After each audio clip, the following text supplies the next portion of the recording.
Si vous êtes en train de chercher un prêt immobilier pour votre investissement locatif, ce que vous allez voir dans cette vidéo vous êtes très utile. Vous êtes peut-être salarié en profession libérale ou indépendant.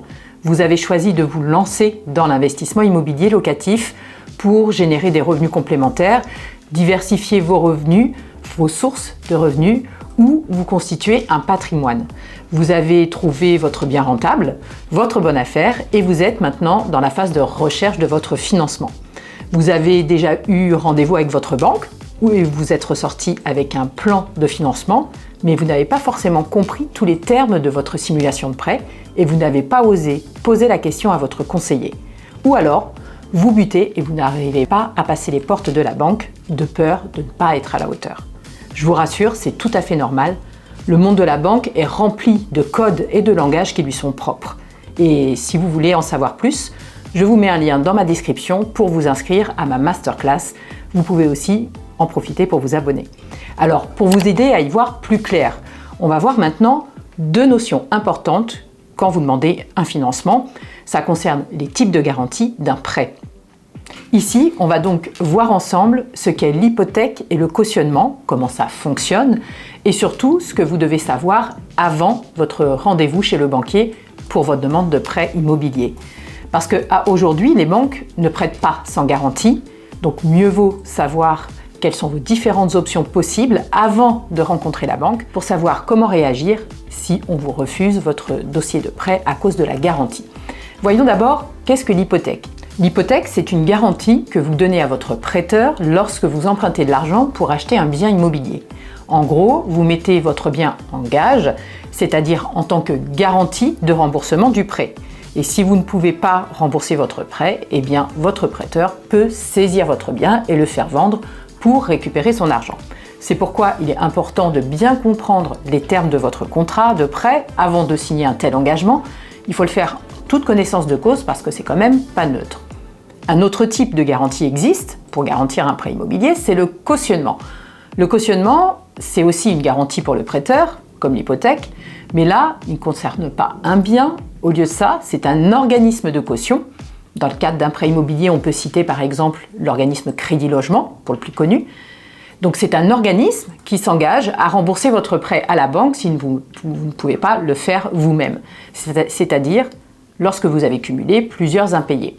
Le cautionnement peut donc être une bonne option si vous souhaitez protéger un petit peu plus votre bien immobilier en cas de défaillance de vos remboursements. Une fois qu'on a dit ça, on va comparer maintenant les principaux avantages et inconvénients de l'hypothèque et du cautionnement. L'hypothèque, déjà, elle est chère et elle est lourde à mobiliser en cas de défaillance de l'emprunteur. C'est pour ça que les banques lui préfèrent très souvent les organismes de cautionnement. C'est la garantie la plus utilisée et c'est celle qui est proposée généralement en premier par la banque parce qu'elle a le gros avantage pour elle, c'est qu'elle n'aura pas elle-même à gérer les procédures judiciaires en cas d'impayé. Ce sont les organismes de cautionnement qui s'en chargeront après les avoir remboursés. Du côté de l'emprunteur, le cautionnement a aussi l'avantage d'être plus flexible. En cas de difficulté de paiement dans les mensualités, l'organisme cherchera quand même à trouver des solutions alternatives avant d'entrer dans une procédure de saisie, en proposant par exemple un rééchelonnement de la dette, donc en proposant un échéancier par exemple. Cette garantie, elle présente l'avantage d'être simple, rapide à mettre en œuvre, car elle ne nécessite pas non plus une intervention notariale, contrairement à l'hypothèque. Alors en conclusion, qu'est-ce qu'il faut retenir ? L'hypothèque et le cautionnement sont deux mécanismes de garantie différents. D'un point de vue du coût, on l'a vu, le cautionnement est la solution la moins coûteuse. Et d'un point de vue complexité, là aussi, le cautionnement se révèle être le plus simple à mettre en place. Donc n'hésitez pas à privilégier ce type de garantie dans vos demandes de financement.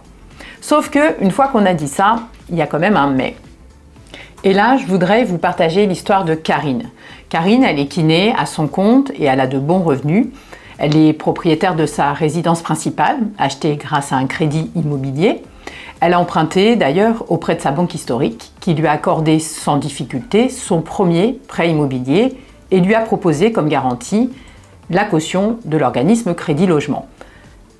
Karine n'a pas cherché à discuter ce point, car c'est la banque qui lui a proposé de monter le dossier directement comme ça. Elle a ensuite investi dans un premier bien immobilier locatif, il y a 1 an, Entre-temps, elle s'est formée en regardant des vidéos sur YouTube avec des formations en ligne également.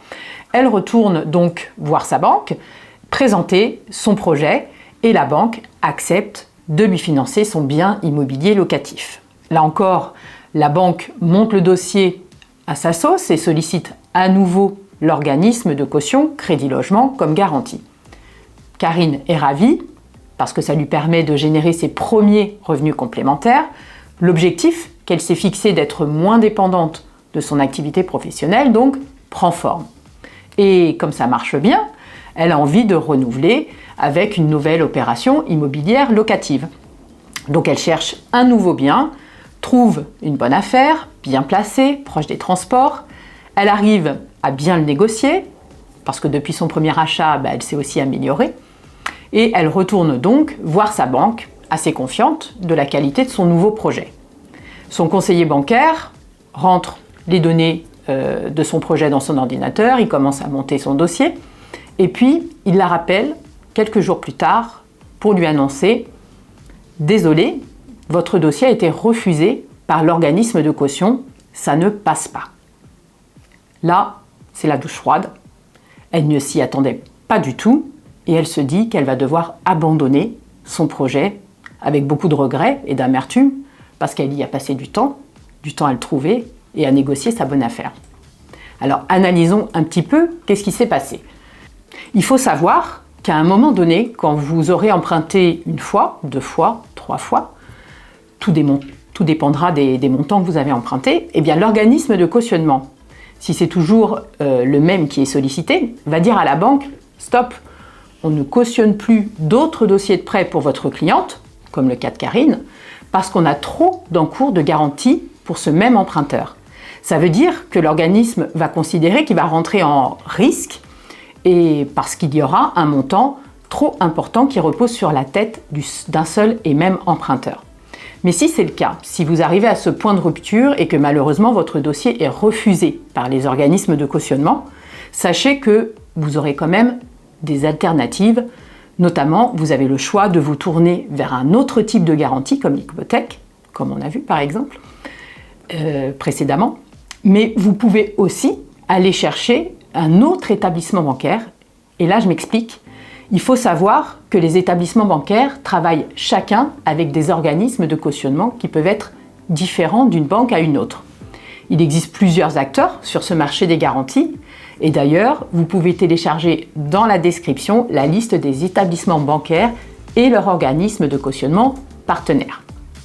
Ce qui veut dire que si tel organisme de cautionnement ne veut plus vous garantir de nouveaux dossiers car vous avez trop d'encours chez eux, vous pouvez tout à fait solliciter une autre banque pour votre projet, une banque qui, elle, travaillera avec un autre organisme de cautionnement de référence, avec qui vous repartez donc avec un compteur à zéro, entre guillemets, en termes d'encours, et qui sera donc plus enclin d'accepter votre dossier de cautionnement.